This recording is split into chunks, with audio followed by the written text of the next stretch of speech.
Hello, everyone. I'm Simon Gwynn, acting news editor at Campaign, and I'm joined today by Ali Syed, who is Director of International Sales at Oracle Advertising.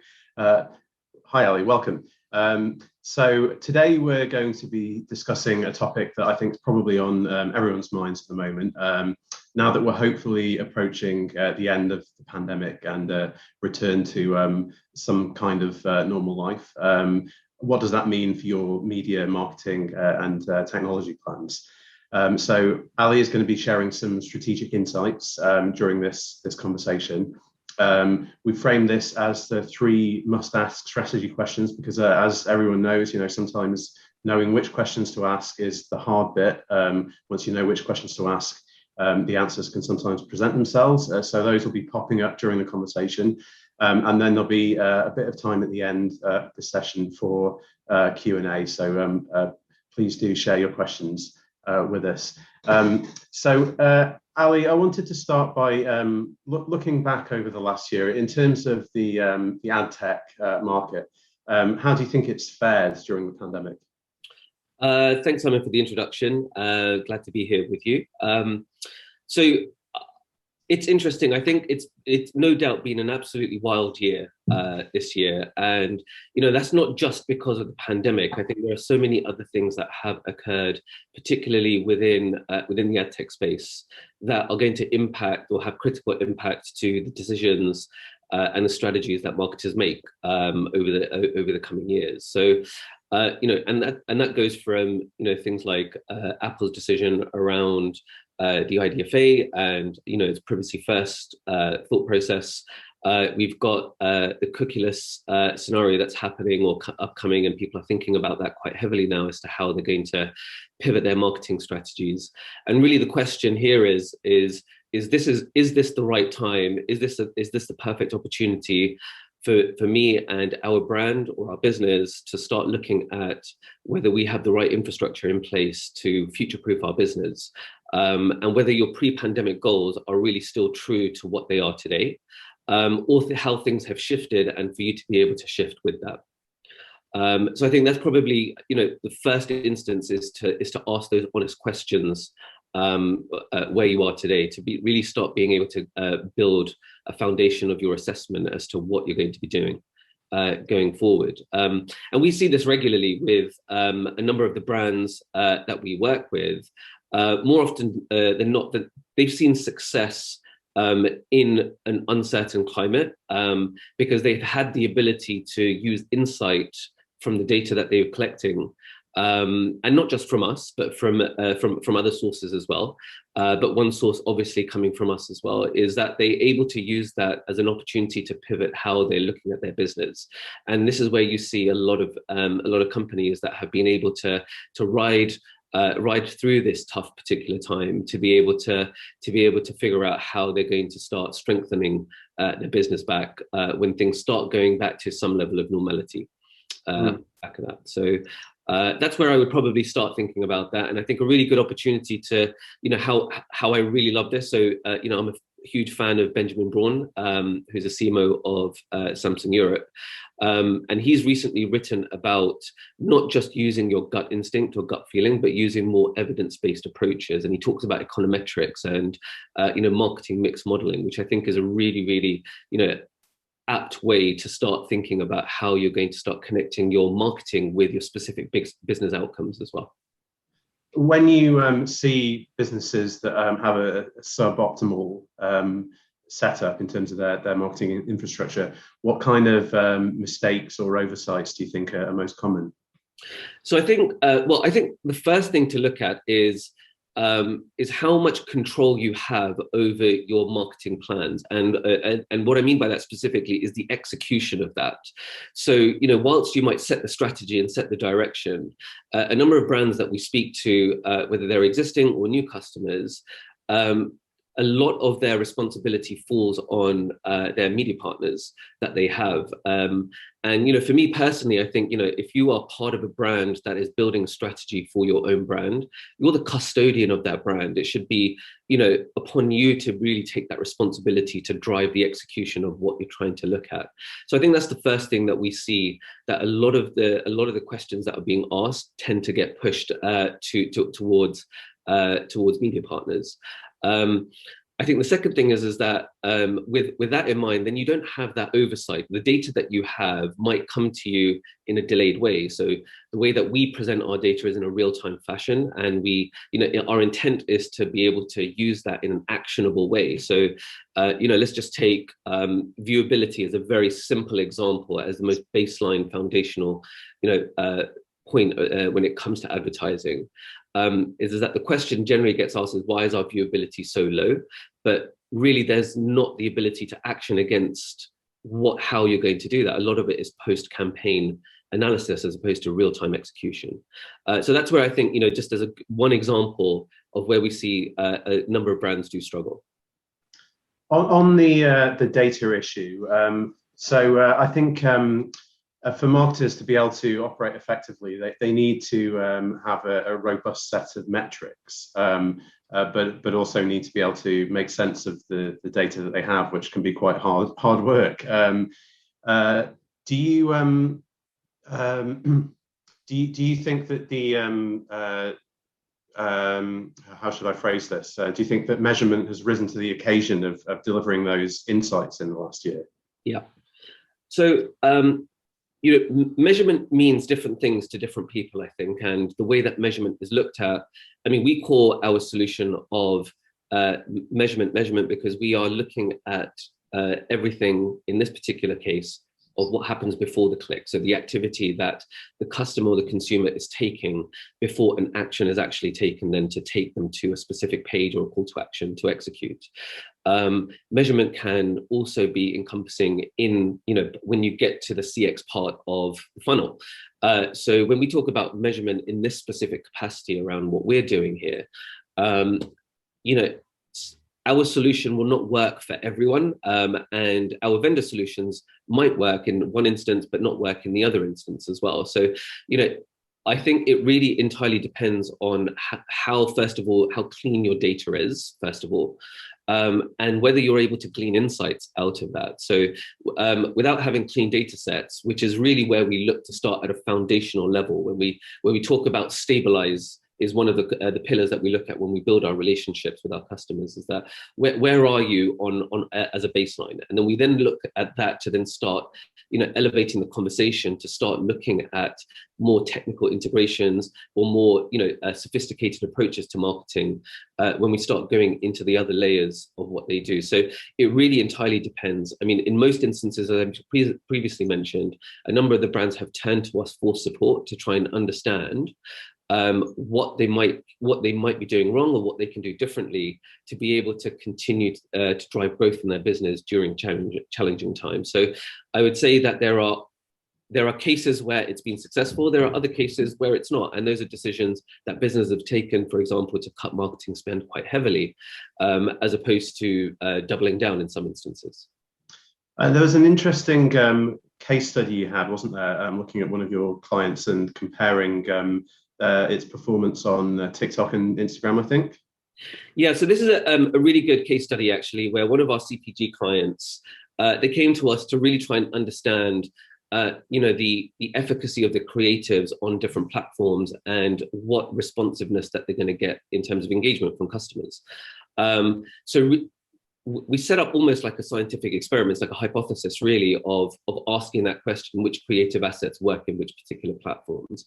And our Moat solution enabled that test and learn scenario where this particular brand was able to make those smart decisions.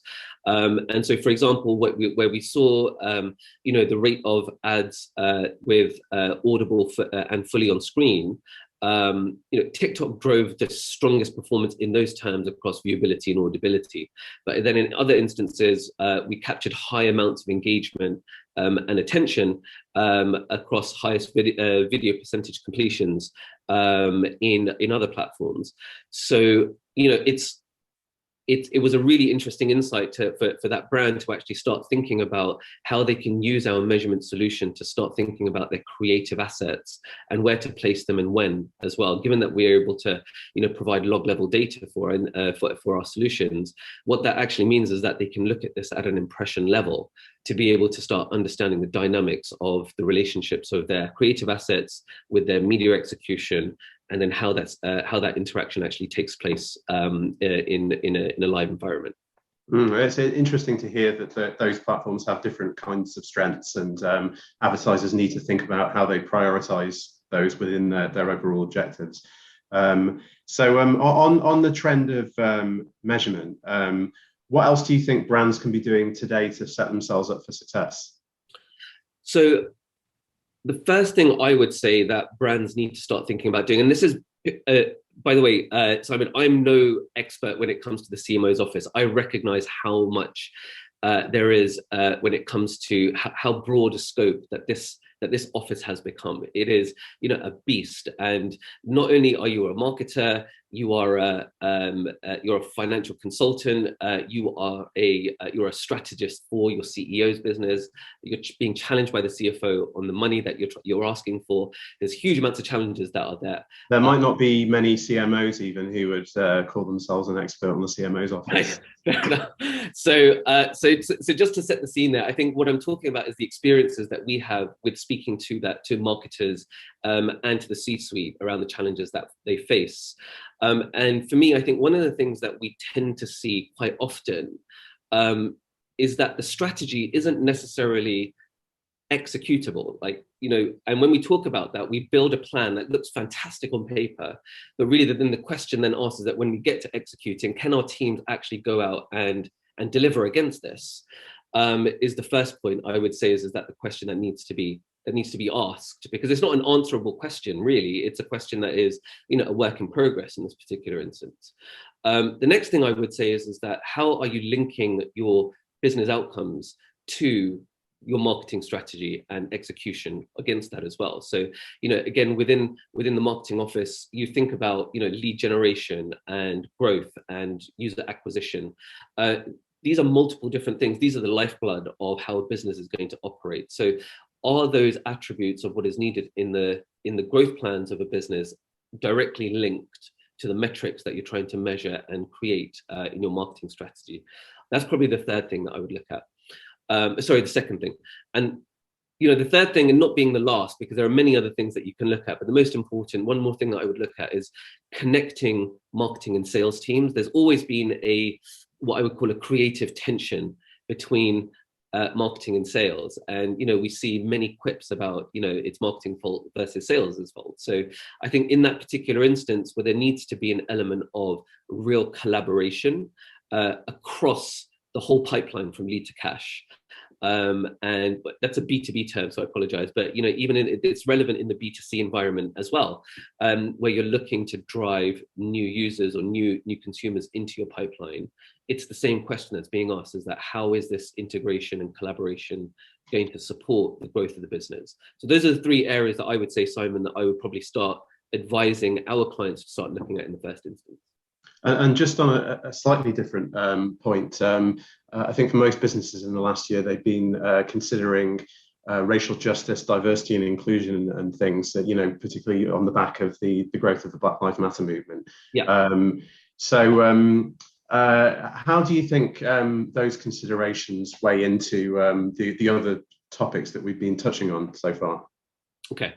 So, look, I think first of all, when it comes to diversity inclusion, I'm hugely passionate about this type of situation, and I'm a huge advocate for this internally at Oracle, and share my views, socially as well. I think first of all, we need to start looking at ourselves internally when it comes to diversity and inclusion, and whether we are doing the right thing within our businesses that reflects reality that we're working in today. We still see too often, the C-suite or high-level executives that are generally white males.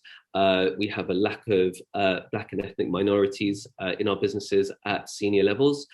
We have a lack of diversity in females at that level as well. So, I think first of all, we need to take an intrinsic look at ourselves and our businesses, and whether that is going to be the first driver for diversity and inclusion in how we operate as a brand or a platform or a business in the first instance.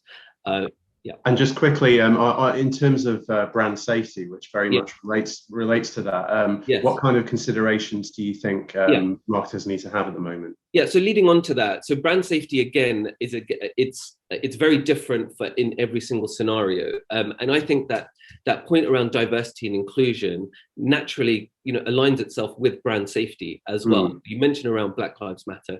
You're going to have voices in the room that are going to have an impact on the decisions that you make as to how you are going to be the custodian of your brands. So for me, having, that's the first part of it, in my opinion. To then be able to then drive your strategy against that.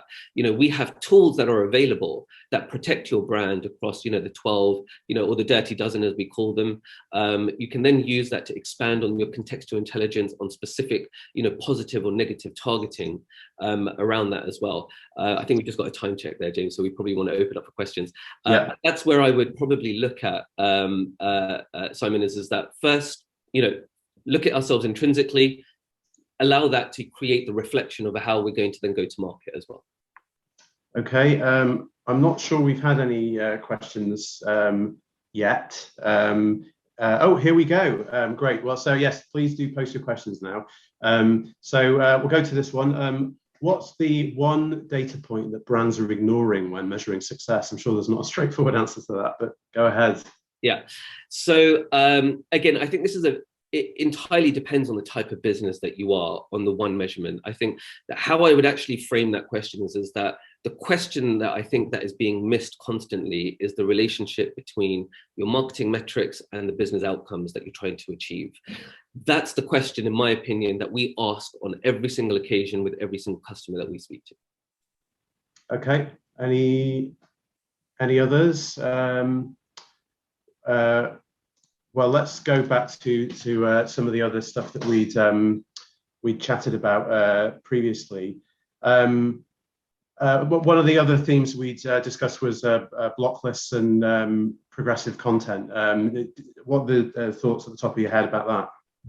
I hate block lists, as I would, but it's a legacy way of doing our business, and to the top of the session that we had, we spoke about auditing our infrastructure and whether. Ali, actually, I'm going to a couple more questions now. So I'm just going to go back to that so we can try and cram a couple of them in.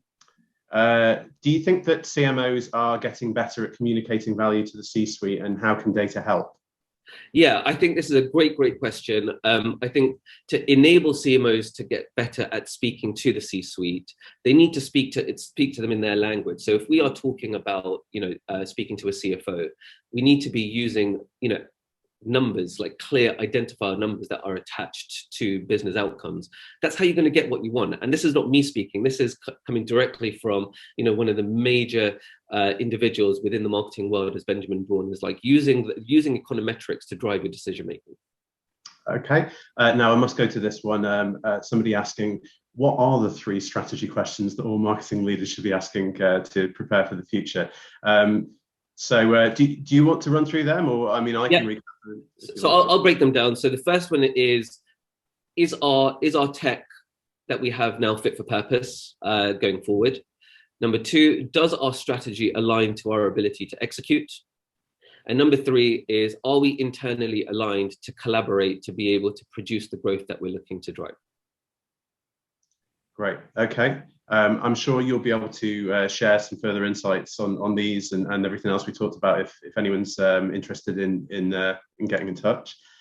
So a couple more. Oh yes, can you elaborate on the dirty dozen? I wasn't sure what you meant there actually either. Oh, okay. So within the brand safety world, what we talk about is that there are 12 specific areas that we tend to avoid quite heavily, because there is just no way that we want to get anywhere near that. So we're talking about things like arms and guns, or sexual abuse or exploitation. There are 12 of those types of categories that sit within brand safety that brands generally want to look to avoid, or be able to stay away from them entirely when they're looking at their advertising mix.